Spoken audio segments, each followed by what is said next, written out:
The clock struck 2 a.m. at Metropolitan Hospital as Dr. Michael Lee gathered his belongings from his locker. His fingers were still trembling slightly from the emergency surgery he'd just completed, a challenging procedure that had saved a young accident victim's life. After 16 grueling hours of back-to-back surgeries, his eyes were heavy, but there was a quiet satisfaction in knowing he'd helped several families that day. "Hey Doc, you should really get some rest," called out Nancy, the night shift nurse, as she noticed him checking his phone one last time. "That was some impressive work in there today." Michael managed a tired smile. "Thanks, Nancy. Keep an eye on the patient in room 304 for me, will you? His stats were looking better, but..." "Don't worry, I've got it covered. You've done enough for one day. Get home safe." The hospital parking lot was nearly empty when Michael reached his car. The autumn air was crisp and distant sirens echoed through the city streets, a sound he'd grown accustomed to after 15 years of working downtown. His dark blue sedan was one of the few vehicles left, covered in a light drizzle from the evening rain. As he drove through the quiet streets, his mind wandered to the morning ahead. He was supposed to meet his sister, the city's police chief, for their weekly breakfast tradition. They'd started it after their parents passed away, a way to stay connected despite their demanding careers. A small chuckle escaped him as he thought about how different their paths were, one saving lives in the operating room, the other protecting them on the streets. The streetlights cast long shadows as Michael carefully navigated the empty roads. He'd taken this route hundreds of times, knowing every turn and traffic light by heart. His eyelids were getting heavier, but home was just 10 minutes away. Just then, he noticed the flash of headlights in his rearview mirror. A police cruiser was following closely behind him. "That's odd," he mumbled to himself, double-checking his speed. He was going exactly at the limit, and his tags were up to date. The cruiser's lights suddenly flashed to life, painting the street in alternating blue and red. Michael's heart rate picked up slightly, but he remained calm. After all, his sister ran the department. This was probably just a routine check. He pulled over smoothly, making sure to position his car well away from the center line. His hands moved automatically to turn on the interior light and retrieve his wallet from the glove compartment, protocols his sister had drilled into him over countless family dinners. Through his side mirror, he could see the officer approaching, hand resting on his holster.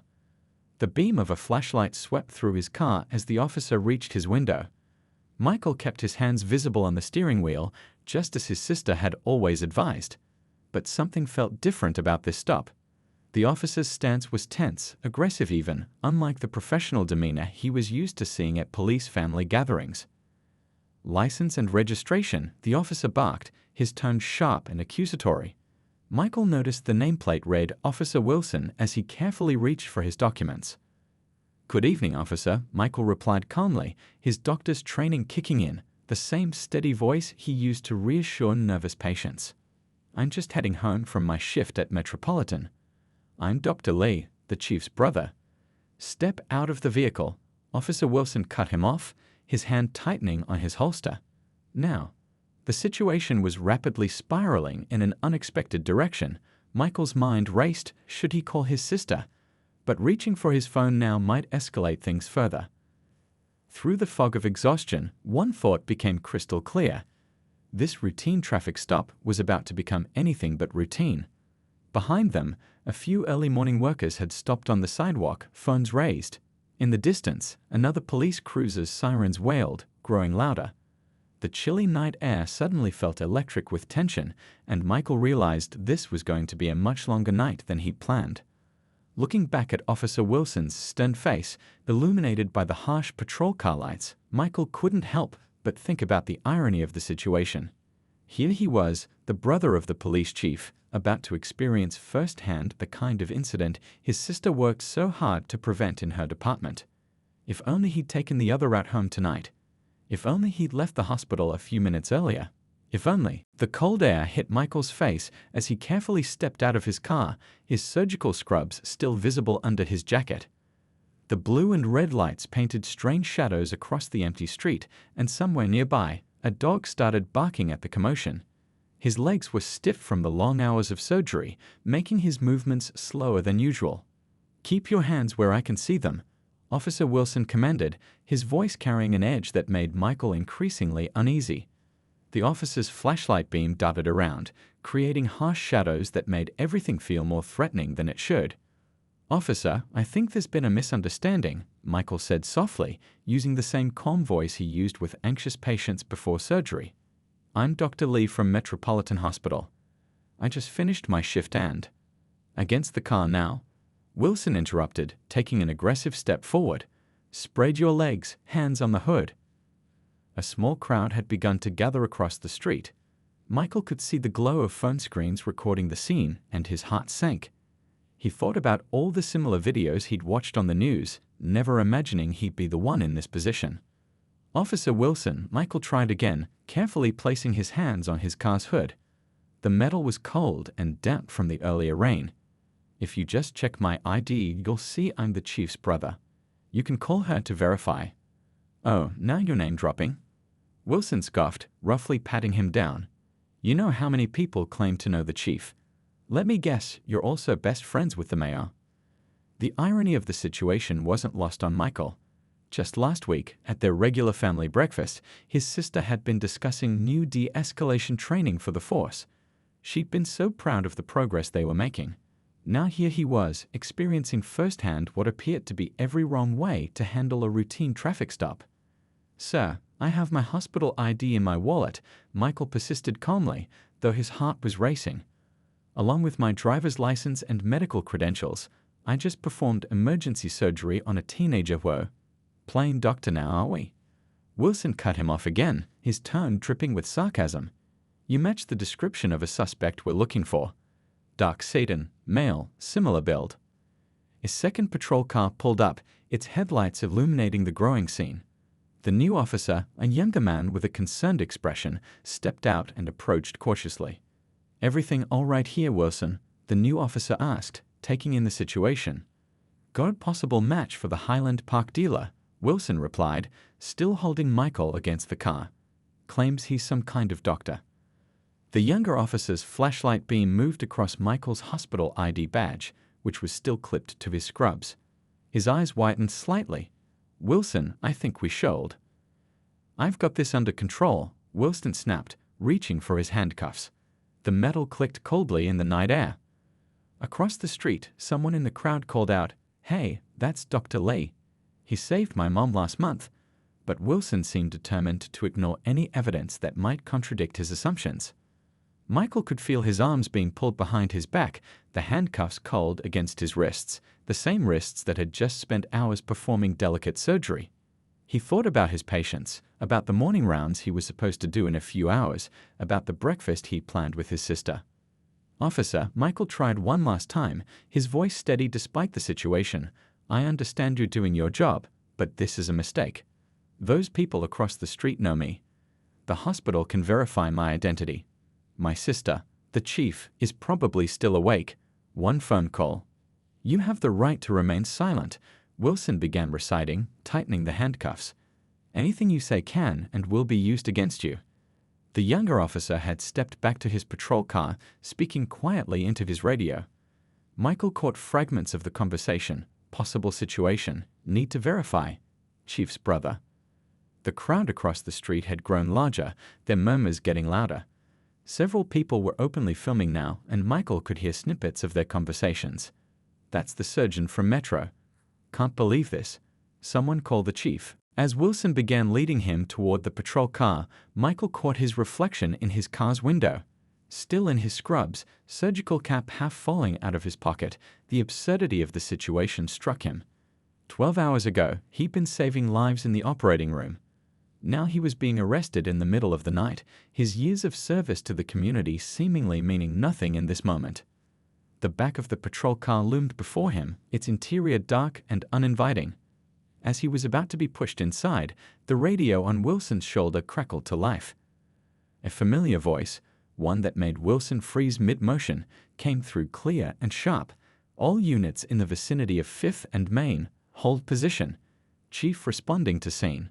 The night was about to get even more interesting. The fluorescent lights of the police station buzzed overhead as Michael sat handcuffed to the booking desk. His surgical scrubs, wrinkled from the long day, stood out starkly against the grey walls of the precinct. The night shift officers kept stealing glances at him, their expressions a mix of confusion and growing concern as word spread about exactly who was sitting in their booking area. Name? The desk sergeant asked mechanically, not looking up from his computer. Dr. Michael Lee, he replied tiredly, Chief of Surgery at Metropolitan Hospital and... The sergeant's head snapped up so fast his reading glasses nearly fell off. Did you say Lee? His eyes widened as he took in Michael's appearance, recognition dawning on his face. Oh no. Oh no. Officer Wilson, who had been standing nearby filling out paperwork, suddenly looked less sure of himself. The swagger he'd shown during the arrest was rapidly disappearing as he watched the surgeon's reaction. You're the chief's brother, the sergeant said, his voice barely above a whisper. The one who runs the trauma center. The one who saved Officer Rodriguez's kid last month after that bad accident. Before Michael could respond, the station's front doors burst open.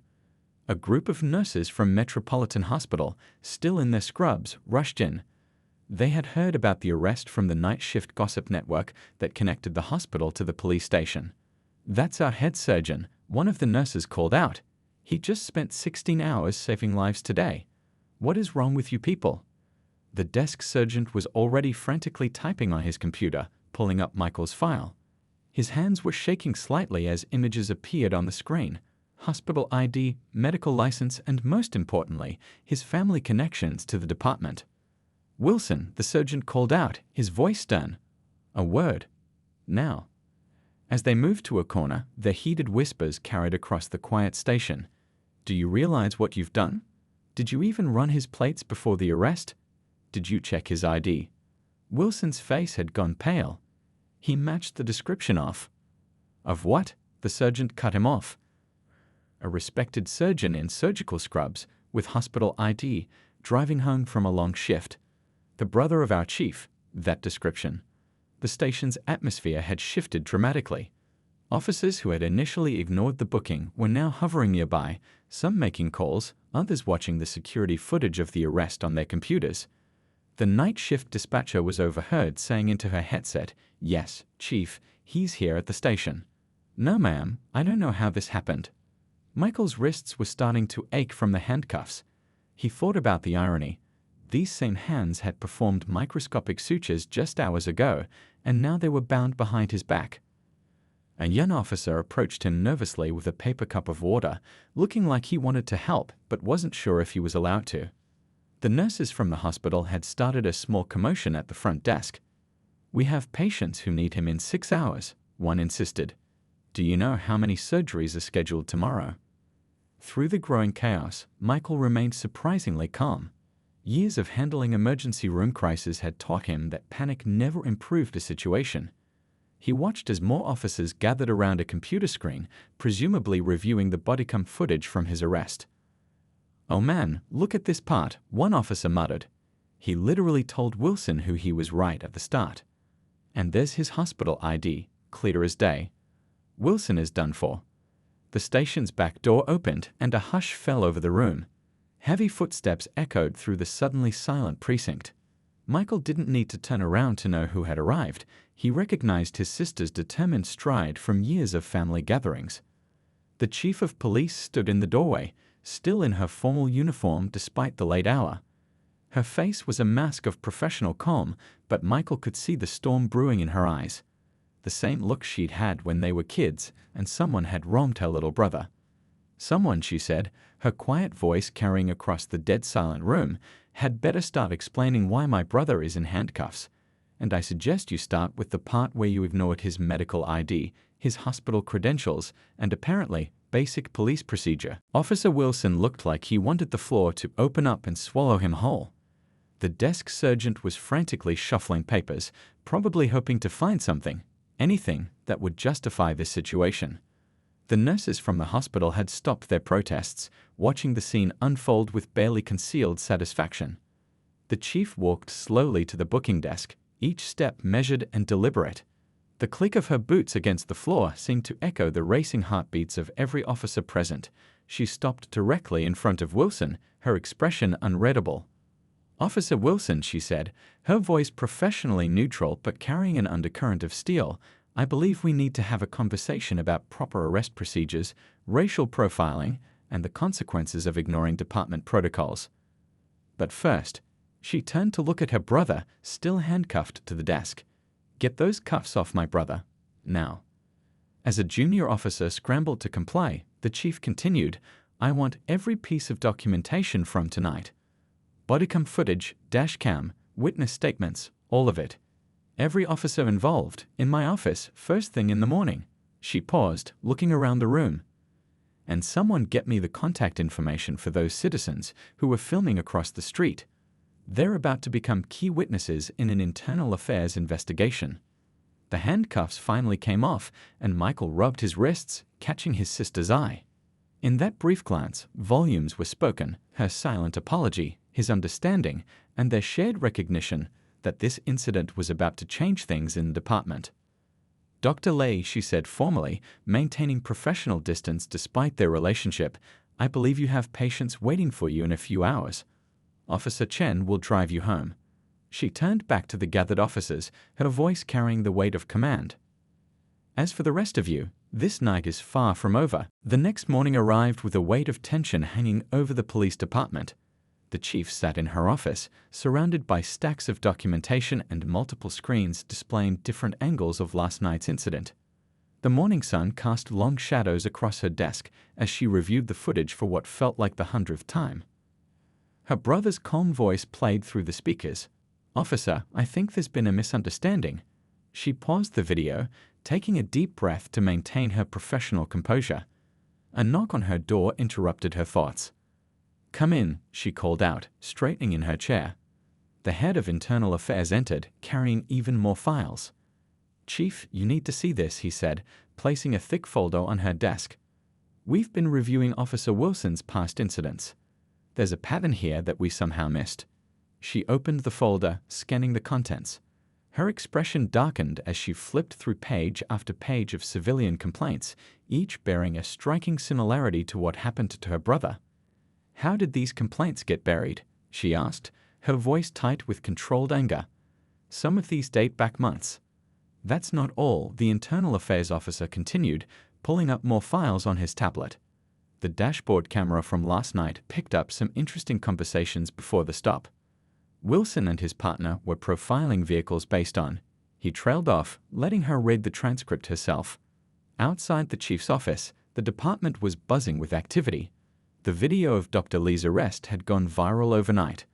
Local news vans were parked outside, and the department's public information officer was overwhelmed with media requests. In the break room, groups of officers huddled together, discussing the incident in hushed tones. A rookie officer was showing his colleague something on his phone. Look at this, he whispered. One of the bystanders posted their video.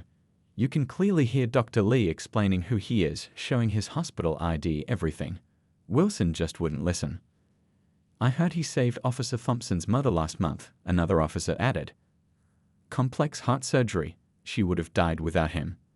The chief's secretary appeared in the break room doorway.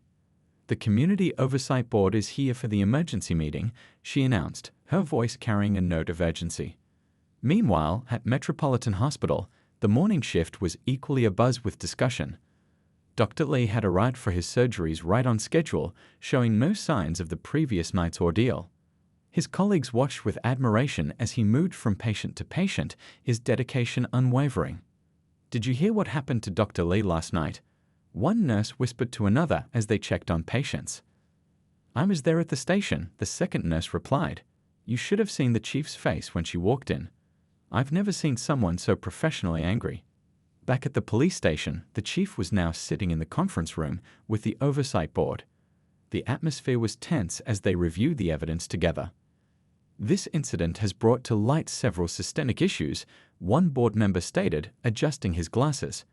The question is, Chief, what are you going to do about it? The chief stood, walking to the window that overlooked the city she'd sworn to protect. This isn't just about my brother, she said firmly. Every person we serve deserves the same respect and procedural fairness he should have received. Every single one. She turned back to face the board, her determination evident. I'm proposing a complete overhaul of our oversight procedures, new training protocols, regular review of body cam footage, and a transparent complaint investigation process. No more buried reports, no more overlooked patterns. And Officer Wilson? Another board member asked.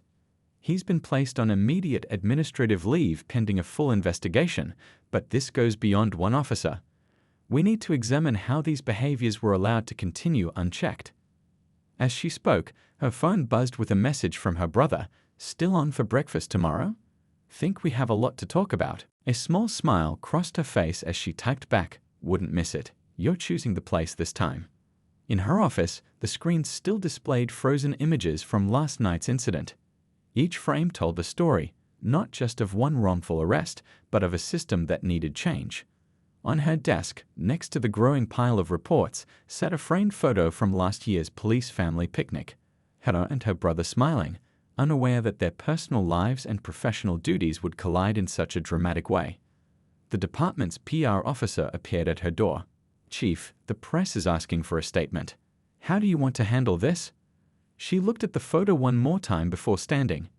With complete transparency, she replied, It's time to show our community that no one is above the law, and everyone deserves to be treated with respect, whether they're related to the chief of police or not. As she prepared to face the media, she could hear the bustle of activity throughout the station. Officers reviewing protocols, internal affairs conducting interviews, the oversight board discussing policy changes. One incident had sparked a chain reaction, and she was determined to ensure it led to real change. Her brother's calm handling of the situation, even in the face of injustice, had shown exactly why he was such a respected surgeon. Now it was her turn to show why she was chosen to lead this department. The path ahead wouldn't be easy, but necessary change rarely was. The investigation room was quiet except for the soft whir of a laptop fan and the occasional shuffle of papers. 3 days had passed since the incident, and the internal affairs team had been working around the clock, piecing together a troubling puzzle that went far beyond one wrongful arrest. Play that segment again, the chief requested, leaning forward in her chair. On the screen, the body camera footage showed her brother's car being pulled over. The team had enhanced the audio, revealing conversations between Officer Wilson and his partner before the stop that made her stomach turn. Get this, one investigator said, pulling up a spreadsheet. We've found 37 similar stops in the past 6 months alone. Same pattern. Professional people of color, late night, wealthy neighborhoods. Most victims didn't file formal complaints because they were just let go after being harassed. The chief rubbed her temples, fighting off a headache. Her phone buzzed, a text from her brother, just finished a successful transplant surgery. Patient's family sends their thanks. Still processing everything. Coffee later? A knock on the door interrupted her reply. The department's technology specialist entered, carrying a laptop. Chief, you need to see this. We've been analyzing Officer Wilson's patrol patterns. He pulled up a map covered in red dots. These marks show all his random stops over the past year. The clustering is significant. The evidence was overwhelming.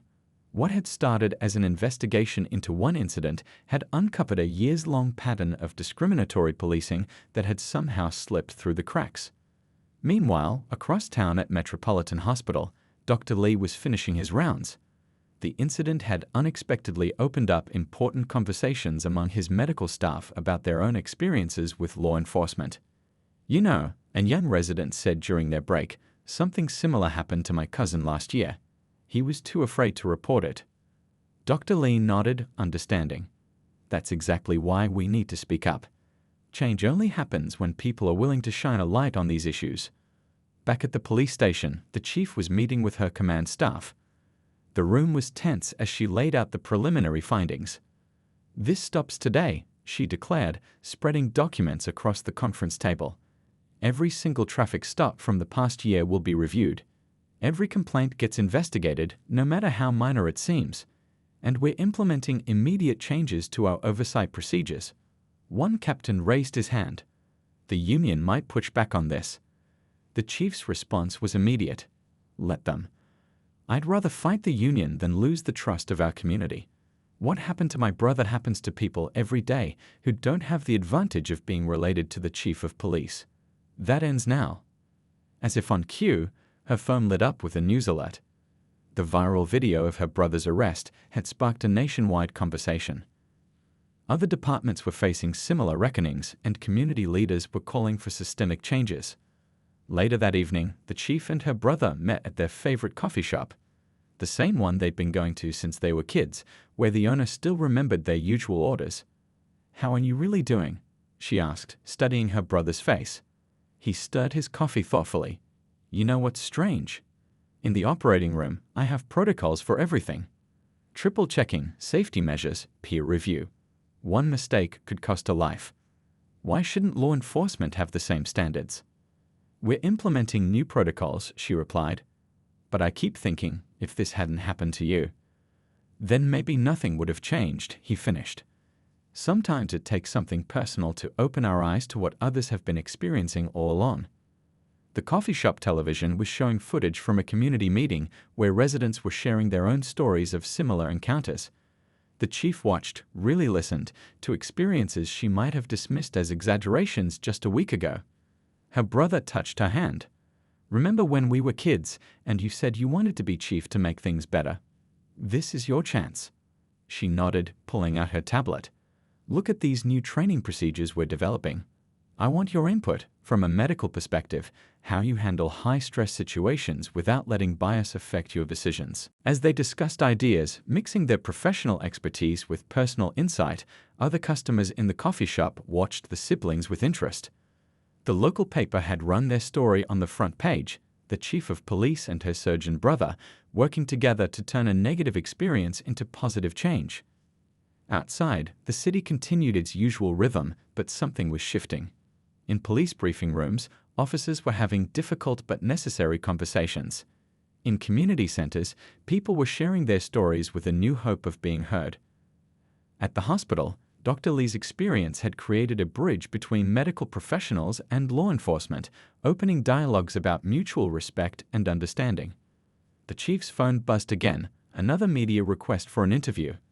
But this time, they wanted to talk about the changes being implemented, not just the incident that sparked them. Progress was slow, but it was happening. "You know," her brother said, finishing his coffee, "sometimes the worst moments lead to the best changes. Just like in medicine, sometimes we need a wake-up call to realize our procedures aren't working." The chief looked at the stack of reports in her bag, each one representing a story that needed to be told, a voice that needed to be heard. "Well," she said with determination, "consider me wide awake." The morning of the disciplinary hearing arrived with an unusual buzz around the police headquarters. News vans lined the street outside, their satellite dishes reaching toward the cloudy sky. Inside, the large conference room had been transformed into a hearing space, with rows of chairs filled with officers, community members, and local officials. Officer Wilson sat at a table near the front, his normally crisp uniform looking somewhat wrinkled, his face showing the strain of the past week. His union representative whispered something in his ear, but his eyes remained fixed on the stack of evidence folders in front of him. The chief had recused herself from the hearing panel due to her personal connection to the case. Instead, she sat in the back row, watching as 3 senior officers from neighboring districts and 2 civilian oversight board members took their places at the main table. "Before we begin," the lead panel member announced, "I want to remind everyone that this hearing is about more than one incident. It's about maintaining the trust between law enforcement and the community we serve." The room fell silent as the first piece of evidence was presented, the enhanced body camera footage from that night. Even though everyone had seen it before, watching it in this formal setting made it feel different, more significant. "Officer Wilson," the panel member began, "can you explain why you initiated the traffic stop?" Wilson cleared his throat. "I believed the vehicle matched the description of a suspect we were looking for." "Let's review that description," another panel member said, pulling up a document. "A dark sedan. That's it. That was your probable cause for stopping a medical professional in surgical scrubs with visible hospital ID driving home from his shift?" The evidence continued to mount. Maps showing Wilson's traffic stop patterns, statistical analyses revealing clear bias in his enforcement actions, testimony from other citizens who had similar experiences but had been too intimidated to file formal complaints. A young officer who had been Wilson's partner for 2 weeks testified next. "He told me it was about being proactive," the officer said, his voice shaking slightly. "But what I saw it wasn't right. I should have spoken up sooner." During a brief recess, the chief stepped outside for some air. Her phone buzzed with a text from her brother, "In surgery now. Whatever happens today, remember, this is about making things better for everyone, not just me." She smiled, remembering their conversation from childhood about why they chose their careers, him to heal people, her to protect them. Today, those missions were intersecting in an unexpected way. Back inside, the hearing continued with community testimony. A local business owner spoke about being stopped 3 times in 1 month. A high school teacher shared her story of being harassed during a routine traffic stop. A retired veteran described an encounter that left him feeling humiliated in front of his grandchildren. These stories, the panel member noted, show a disturbing pattern that goes beyond any single incident. Wilson's union representative tried to argue about stress, about the dangers officers face, about split-second decisions. But the evidence was overwhelming. The statistical analysis alone showed that Wilson's random stops followed clear demographic patterns that couldn't be explained by chance. Near the end of the hearing, something unexpected happened. Wilson asked to speak directly to the panel. He started, then paused, looking around the room. "I never thought about it as a pattern. Each stop, I had a reason. But seeing it all laid out like this," he took a deep breath. "I can't defend what I did, and I can't continue to wear this badge pretending these weren't my choices." The room stayed silent as he continued.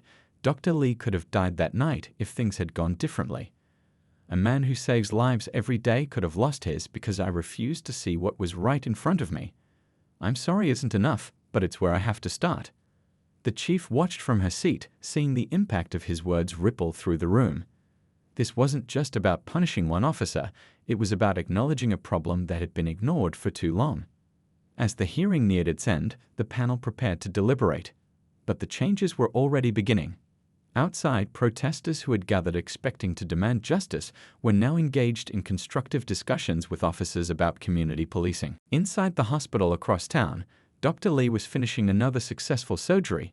On his break, he checked his phone to find messages from other medical professionals sharing similar stories, thanking him for speaking up. The chief's secretary appeared at the conference room door. "They're ready with the decision," she announced. As people filed back in, the chief received another text from her brother, "Patient pulled through. Making a difference, one person at a time, just like you."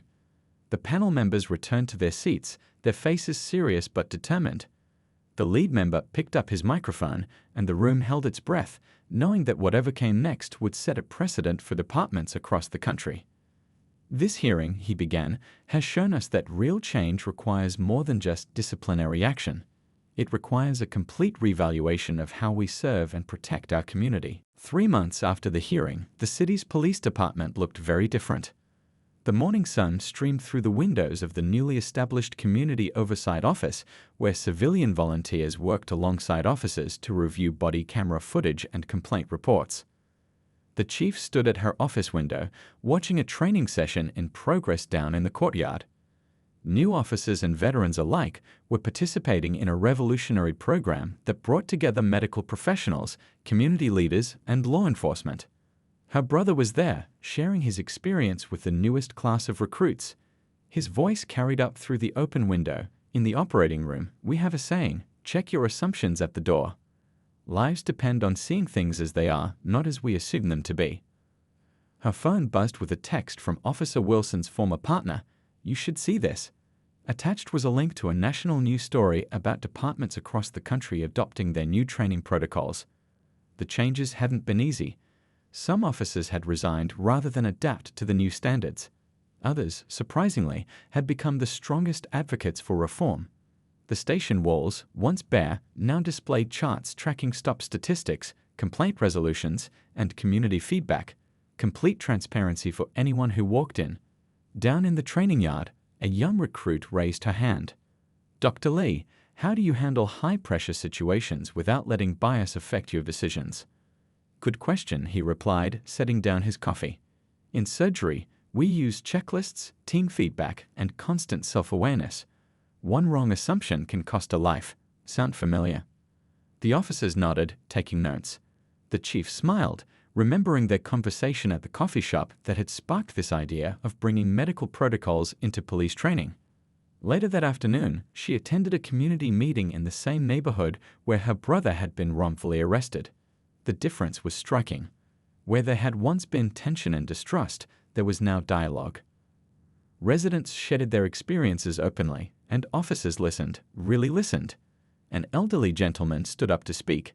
"3 months ago, I was afraid to drive at night. Now, when I see a police car behind me, I know there are cameras, protocols, and accountability. It's not perfect, but it's better." The chief's phone lit up again, this time with photos from the hospital.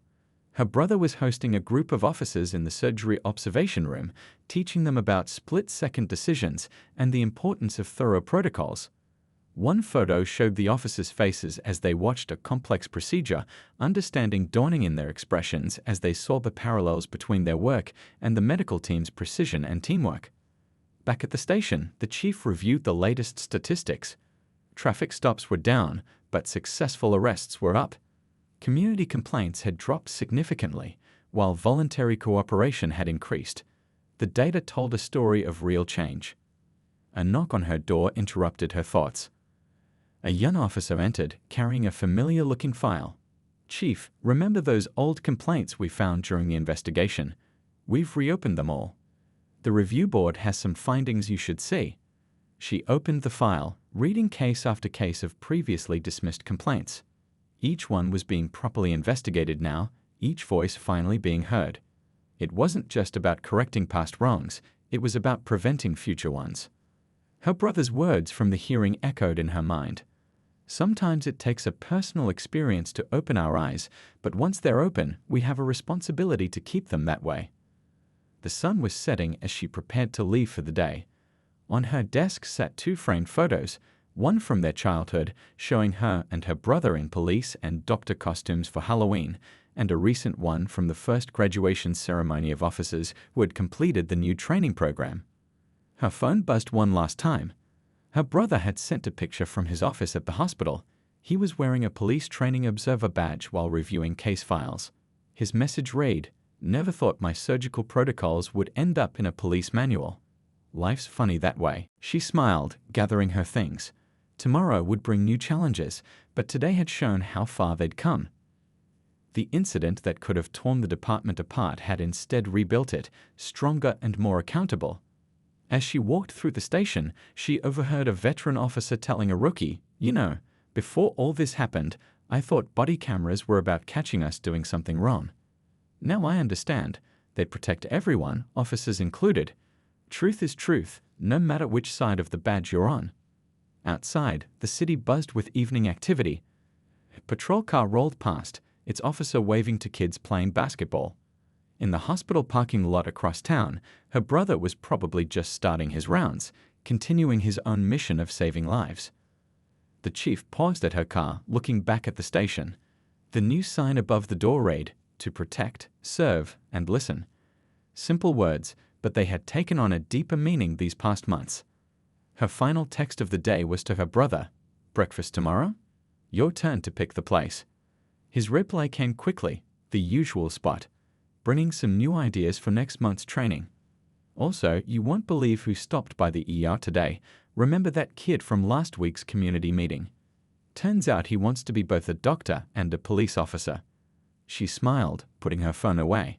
Sometimes the worst moments really did lead to the best changes. As she drove home, the city felt different, not perfect, but better. And better was a good place to start.